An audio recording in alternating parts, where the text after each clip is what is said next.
The Phantom vessel. The emergency alert pierced through the quiet night shift at Orbital Defense Command. It was a specialized frequency that hadn't been activated in over a decade. The return protocol for vessels officially declared lost in deep space. Captain Naomi Winters abandoned her midnight coffee, heart hammering against her ribs as she rushed toward the central monitoring chamber. "Status report," she demanded, entering the circular room where dozens of technicians stared slack-jawed at the main display. Lieutenant Victor Patel's fingers danced across his console. "Captain, we've detected an unidentified vessel approaching from beyond Jupiter's orbit." He paused, rechecking his readings. "This can't be right. It's traveling at nearly 15% light speed and decelerating rapidly." "Visual confirmation," Winters ordered, maintaining her composure despite the storm brewing inside her. The main screen flickered, resolving into an image that stunned the entire room into silence. Despite bizarre modifications erupting from its hull like metallic coral formations, the vessel was unmistakable. The name emblazoned on its side confirmed what Winters already suspected: Horizon. The deep space exploration vessel had vanished 11 years ago during humanity's first mission to the Proxima Centauri system. After 3 years without communication, Earth had declared the ship and its crew of 23 lost. Winters had attended the memorial service. She'd placed white roses on empty graves. "That's impossible," whispered Director Takahashi, who had appeared at Winters' side. "The Horizon was destroyed." "Evidently not, sir," Winters replied, studying the approaching ship. "But those modifications, I've never seen anything like them." The structures adorning the Horizon's hull pulsed with an ethereal violet-gold light rhythmically, almost like breathing. The conventional fusion engines had been replaced entirely. Where human-engineered propulsion systems should have been, crystalline formations extended outward, emitting energy signatures that defied classification. "Incoming transmission," announced Communications Officer Jackson. "Audio only." "Put it through," Director Takahashi ordered. A voice crackled through the speakers, distorted but recognizable enough to send ice water through Winter's veins. "Orbital Defense Command, this is Dr. Julian Hayes of the USC Horizon, requesting permission to return home." Winters felt the blood drain from her face. Julian Hayes had been her mentor at the academy, the brilliant physicist who'd volunteered for the Proxima mission when others had hesitated, the man whose eulogy she'd delivered. "Dr. Hayes," Director Takahashi responded cautiously. "This is Director Takahashi. Your ship was declared lost 11 years ago. Can you explain your situation?" A strange laugh came through the speakers. "11 years, that's interesting. For us it's been much less time." A pause. "I need to speak with Captain Winters. Is she there?" All eyes turned to Winters. She swallowed hard before leaning toward the microphone. "I'm here, Julian." "Naomi, good. I need you to lead the boarding party. There are things you need to see, things I can't explain over comms." Director Takahashi muted the channel. "What do you think, Captain?" Winters studied the modified ship on the screen. "It's definitely the Horizon, but those modifications, they're not human technology." "First contact?" Takahashi asked, voicing what everyone was thinking. "Possibly," Winters answered, her mind racing through the implications. "Or something else entirely." The director straightened.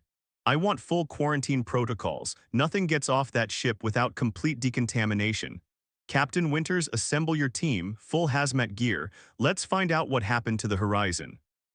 8 hours later, Winters floated in zero gravity beside the Horizon's main airlock, accompanied by a 6-person team, 2 security specialists, a medical officer, an engineer, and 2 xenobiologists. All wore sealed hazmat suits with independent oxygen supplies. "Remember," Winters instructed, "we follow quarantine protocols to the letter. We don't know what we're dealing with." The airlock before them appeared normal, but the metal surrounding it had changed. Intricate patterns, almost like circuit pathways, spread across the hull, glowing faintly. "Captain," called Lieutenant Ortiz, the team's engineer, "these patterns, they seem to be reacting to our presence." Winters noticed it too. The glow intensified slightly as they approached, pulsing in what almost seemed like recognition. "Stay alert," she ordered, attaching the universal docking mechanism to the airlock. To everyone's surprise, before they could initiate the connection sequence, the Horizon's airlock cycled open on its own. "That's not supposed to happen," muttered security specialist Diaz, hand moving to her sidearm. Hold positions, Winters commanded. Dr. Hayes, are you there? A silence. Winters made her decision. We proceed as planned. Diaz and Prakash take point, standard sweep formation. The team entered cautiously. The horizon's interior lighting functioned at minimal levels, casting long shadows down the main corridor. The air was breathable according to their instruments, but no one removed their helmets. Life signs, Winters asked the medical officer. Dr. Matsuda consulted his scanner. One human life sign in the forward section, faint but stable. A pause, just one. Winter's stomach tightened. The Horizon had launched with 23 crew members. They moved forward cautiously. The ship's interior was transformed. The standard utility corridors of a United Space Corps vessel remained, but they were overlaid with the same circuit-like patterns they'd observed outside. In places, the walls themselves seemed to have reconfigured, forming smooth contours where angles should have been. I've never seen materials like this, Ortiz whispered, running a scanner over a section of wall. It's responding to electrical impulses almost like a nervous system. The ship's alive, asked Prakash, the junior security officer. Not alive, Ortiz clarified, but reactive, adaptive. They reached the bridge, finding it empty but transformed. The captain's chair remained, but the control consoles had melded into something new, a single curved interface with no visible buttons or screens. The viewing ports showed space beyond, but they seemed more like living windows than glass, subtly enhancing the view. Check crew quarters, Winters ordered. Find our survivor. The search revealed empty crew quarters, untouched meals in the mess hall as if everyone had suddenly disappeared mid-bite, and research labs filled with equipment that defied explanation. Finally, they located the source of the life sign, the medical bay. The door slid open silently as they approached, revealing a chamber that barely resembled the original sick bay. The medical beds had been replaced by translucent chambers filled with a glowing gel-like substance. All were empty except one. Floating in the central chamber was Dr. Julian Hayes. His eyes were closed, his body suspended in the luminescent fluid, thin filaments connected to his temples, spine, and major nerve clusters. He looked exactly as Winters remembered him, his dark beard streaked with gray, his tall frame still fit. He hadn't aged a day in 11 years. Vitals, Winters asked. Dr. Matsuda studied his readings. Stable but unusual, brain activity is off the charts. It's like his mind is operating on multiple levels simultaneously. As if hearing them, Hayes's eyes snapped open. He focused immediately on Winters, recognition clear in his gaze. His lips moved, though no sound penetrated the gel. How do we get him out? Winters asked. Before anyone could answer, the fluid began draining from the chamber. The filaments detached from Hayes's body, retracting into the walls of the pod.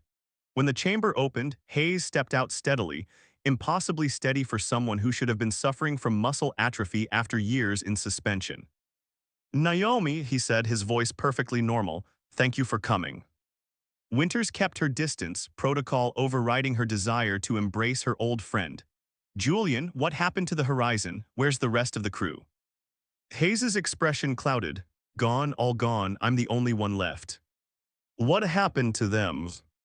Hayes looked around the transformed medical bay, his eyes reflecting the violet gold glow of the technology surrounding them. They couldn't adapt. I was the only one who survived the integration. Integration with what? Winters demanded. Hayes smiled sadly. We found something out there, Naomi, something beyond human understanding. It found us worthy, or at least potentially worthy. He gestured around. This technology is just the beginning, a gift and a warning. A warning about what? We need to get to Earth, Hayes said, ignoring her question. There's not much time. Back at Orbital Defense Command, Hayes sat calmly in a quarantine chamber, submitting to endless medical tests. Through the observation window, Winters watched with Director Takahashi at her side. His cellular structure is changing, reported Dr. Matsuda, but it's not deteriorating, it's becoming more efficient, and his brain scans. He shook his head in wonder. I've never seen activity patterns like this. It's as if parts of his brain that were dormant in normal humans have awakened. Is he still human? Asked the director bluntly. Genetically, yes, but he's evolving into something more. Inside the chamber, Hayes looked directly at Winters through the one-way glass as if he could see her perfectly. I know you're there, Naomi. We need to talk about what's coming. Director Takahashi activated the intercom. Dr. Hayes, what exactly happened to the horizon? Hayes's eyes never left Winters. We reached Proxima Centauri as planned. The fourth planet had ruins, ancient technology left by a civilization that destroyed itself millions of years ago. We found a beacon. It activated when we approached. He paused. Then they came. Who came? Winters asked. They call themselves the Guardians, a species so advanced they transcended physical form. They've watched humanity for centuries, waiting for us to reach a certain level of development. And the rest of the crew, Takahashi pressed. The Guardians tried to communicate directly with all of us. Their consciousness, it was too much. Human minds couldn't process it. They burned out one by one. Hayes's expression darkened with grief. I was different somehow. My neural pathways could adapt, reconfigure. The Guardians saved me, used me as a conduit. A conduit for what? Winters asked. Knowledge, technology beyond our understanding, and a warning. Hayes stood approaching the glass. The Guardians are refugees, Naomi, running from something that destroyed their physical civilization eons ago, something that consumes advanced species.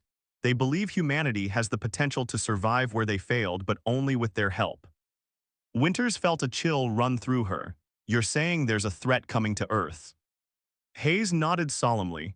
The modifications to the horizon, the technology they've given us, it's a defense system, a way to fight what's coming, but we need to understand it quickly.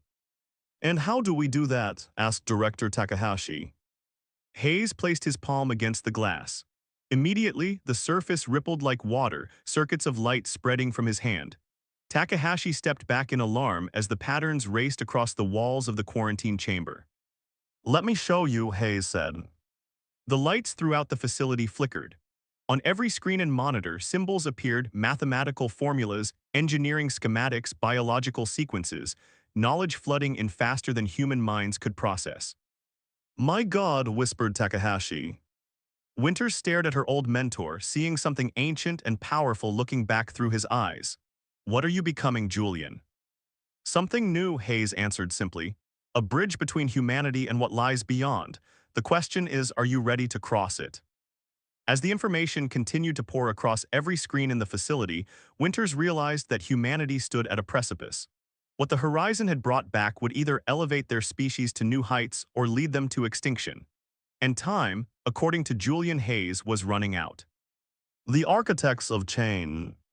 3 weeks after the horizon's return, Earth's greatest scientific minds gathered at the newly established Prometheus facility, a repurposed military bunker buried deep beneath the Rocky Mountains. Here, isolated from the public and protected by layers of security, they studied what Dr. Julian Hayes had brought back from the stars. Captain Naomi Winters stood in the central observation room, watching the scientists work through reinforced glass. On the other side, the horizon's transformation accelerated daily, the alien technology spreading throughout the vessel like a living organism. Attempts to remove components for study had proven futile. The technology resisted separation, functioning only as an integrated system. Any progress? Director Takahashi asked, joining her at the window. Winters shook her head.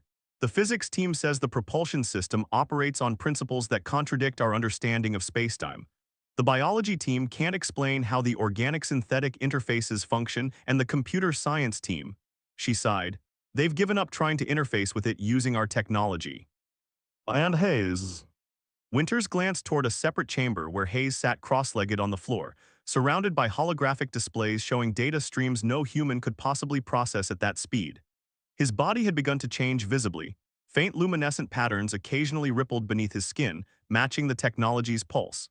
At times, she caught him having conversations with empty air, as if communicating with entities no one else could perceive. He spends most of his time communing with the ship, Winters said. When he does speak to us, half of what he says is beyond our comprehension. Takahashi frowned. I don't like being dependent on him as an interpreter, especially given his condition. Is he still human? Sir, the medical team can't say for certain anymore. Before Takahashi could respond, alarms blared throughout the facility. Red warning lights flashed as security personnel rushed toward Hayes' chamber. What's happening? Demanded Takahashi. A technician at a nearby console responded. Energy surged from Dr. Hayes' chamber. It's interfacing with our system somehow. They watched as Hayes remained perfectly still while chaos erupted around him. The holographic displays surrounding him expanded explosively, cascading across every screen in the facility. Security officers who tried to enter his chamber were repelled by an invisible force field that had materialized around him. Evacuate non-essential personnel, Takahashi ordered. Full containment protocols. Winters activated her comm link. All stations, this is Captain Winters, begin emergency shutdown procedures. That won't be necessary, Naomi, Hayes's voice suddenly broadcast through every speaker in the facility. There's no danger. I'm simply initializing the knowledge transfer. Winters approached the observation window. Julian, what are you doing? Hayes opened his eyes, now glowing with the same violet gold luminescence as the ship's technology. What I was sent back to do, Naomi, to prepare humanity. The screens throughout the facility stabilized, now displaying what appeared to be a star map of the Milky Way galaxy. A pulsing red line traced a path from a distant point, moving inexorably toward the solar system. What are we looking at? Takahashi demanded. The harvesters, Hayes replied, his voice oddly layered as if multiple entities spoke through him. The reason the Guardians gave us their technology. The map zoomed in, revealing what looked like a massive fleet of vessels, if they could be called vessels. The constructs defied easy classification, appearing more like mechanized celestial bodies than ships. They consume, Hayes continued. Advanced civilizations rise, develop technology, and attract the harvesters' attention. They descend, strip mine all knowledge and resources, and move on. They've done this for millions of years across thousands of galaxies. How long do we have? Asked Takahashi, face pale. 7 months, 23 days by Earth's calendar. They detected the activation of the Guardian's technology when the horizon returned. Winters felt her blood run cold. You led them here. Hayes turned his gaze to her, ancient knowledge burning behind his eyes. They were already coming, Naomi. The Guardians knew this. Humanity was destined to face this trial, but now we have a chance to survive it. The following day, world leaders gathered in an emergency summit, connecting virtually to the Prometheus facility. Winters stood beside Director Takahashi as they faced the assembled presidents, prime ministers, and generals appearing on screens around the room. Let me be clear, the UN Secretary-General said after the initial briefing. You're telling us an alien armada is heading toward Earth, intent on our destruction, and our only defense is technology we barely understand provided by another alien species that may or may not have our best interests at heart. That's the situation, Mr. Secretary, confirmed Takahashi. The Russian president leaned forward. And we are supposed to trust this Dr. Hayes, a man who by your own admission may no longer be entirely human. Winters stepped forward. I've known Dr. Hayes for 20 years. Whatever he's becoming, his core identity, his humanity, remains intact. I believe he wants to help us. Belief is not evidence, Captain, responded China's premier coldly. For all we know, this could be an elaborate deception. Perhaps these Guardians are the true threat. As the debate intensified, the doors to the conference room slid open. Dr. Hayes entered, flanked by security personnel who looked decidedly uncomfortable. His appearance had changed further. The luminescent patterns beneath his skin were now permanently visible, tracing complex designs across his exposed hands and face.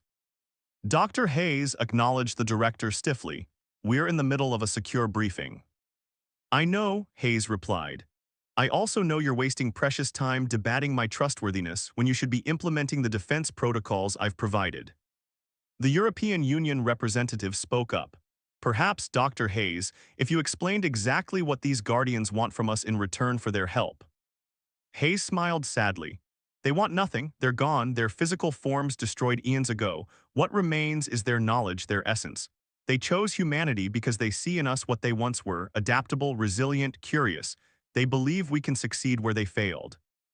And if we decline their help, asked India's Prime Minister. Then humanity joins the list of species erased from the cosmos, Hayes replied simply. The harvesters cannot be defeated with current Earth technology. You've seen the simulations. The room fell silent.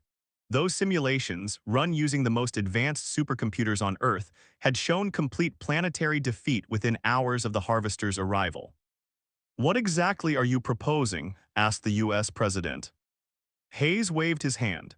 The holographic projector in the center of the room activated, displaying schematics for weapon systems, defensive shields, and communication networks unlike anything humanity had developed. Implementation of these designs would begin Earth's transformation, Hayes explained. The Guardian's technology can integrate with our existing infrastructure, enhancing it exponentially. And you, asked Winters quietly, what happens to you in this process? Hayes met her gaze. I continue to change to become the interface between humanity and what lies beyond. It's necessary, Naomi. There's something you're not telling us, she pressed. Before Hayes could respond, a technician burst into the room. Sir, ma'am, you need to see this. On the main screen appeared images from observatories around the world. The moon's surface was changing, glowing patterns spreading across its dark side, visible even from Earth. What the hell is that? Demanded Takahashi. The integration has already begun, Hayes said calmly. The Horizon was only the delivery system. The real technology has been dormant on the moon since the Guardians placed it there millennia ago, waiting for the signal. A stunned silence filled the room. You didn't think to mention this, Winters asked incredulously. You weren't ready to hear it, Hayes replied. Just as you're not ready to hear that similar installations exist throughout the solar system, on Mars, Europa, even within the asteroid belt, all awakening now. The world leaders erupted in outrage and fear. Hayes raised his hand, and inexplicably every screen in the room went silent. We don't have time for this, the Harvesters approach. Implement the defenses I've provided or humanity perishes. The choice is simple. 2 months later, Earth had changed dramatically. Construction crews worked around the clock, guided by Hayes's blueprints, building structures that merged conventional materials with the self-organizing technology from the Horizon. Space platforms assembled in orbit, their purposes not fully understood even by those building them. Winters found Hayes on the observation deck of the Prometheus facility, looking up at the night sky where new constellations now gleamed, defensive satellites positioned according to the Guardian's calculations. The United Space Command approved the Jupiter defense grid, she informed him. Construction begins next week. Hayes nodded without turning. That's good. We'll need the outer system defenses operational before the Harvesters reach Pluto's orbit. Winters studied her former mentor. The changes had accelerated. His eyes now permanently glowed with violet gold light, and the patterns beneath his skin pulsed in rhythm with the technology surrounding them. At times, she caught him having conversations with empty air, as if communicating with entities no one else could perceive. Julian, she said softly, are you still in there? He turned to her then, something of the old Hayes showing through the otherworldly presence he'd become. I'm here, Naomi, changed but still me, still human, mostly. The scientists can't explain what's happening to you. Your cellular structure, your neural architecture, it's all transforming into something they can't classify. The Guardians needed a conduit, a bridge between their knowledge and humanity's understanding. He smiled gently. I was compatible, the others weren't. The rest of the Horizon crew, Winters said, you never fully explained what happened to them. Pain flashed across Hayes's transformed features. When the Guardians first contacted us, they attempted to connect with everyone aboard. The human mind isn't designed to interface directly with their consciousness. The others, their neural patterns couldn't reconfigure quickly enough. Their minds burned out. But yours didn't. No, Hayes replied, looking out at the stars. I adapted, and now humanity must adapt too. Winters followed his gaze toward the sky, where the transformed moon glowed with internal light, the first visible sign of Earth's coming metamorphosis. Will we still be human when this is over? Will we still be us? Hayes placed a hand on her shoulder, the touch sending a strange, tingling sensation through her body. Evolution has always been humanity's greatest strength, Naomi. We adapt or we perish. Is there no other way? The Harvesters cannot be reasoned with. They're like a force of nature, mindless consumption on a cosmic scale. The only way to survive is to become something they cannot consume. A technician approached, hesitating at a respectful distance. Dr. Hayes, Captain Winters, the first phase of the global shield network is online and awaiting initialization. Hayes nodded, it's time. Together, they walked to the command center.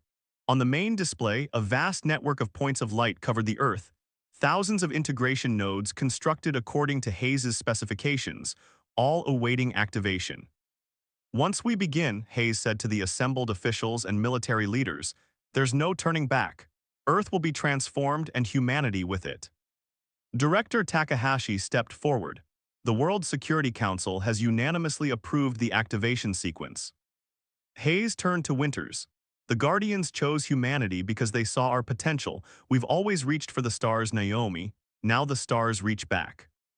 He approached the central console, placing both hands on its surface. The alien patterns beneath his skin flared brightly, spreading from his fingers onto the console itself.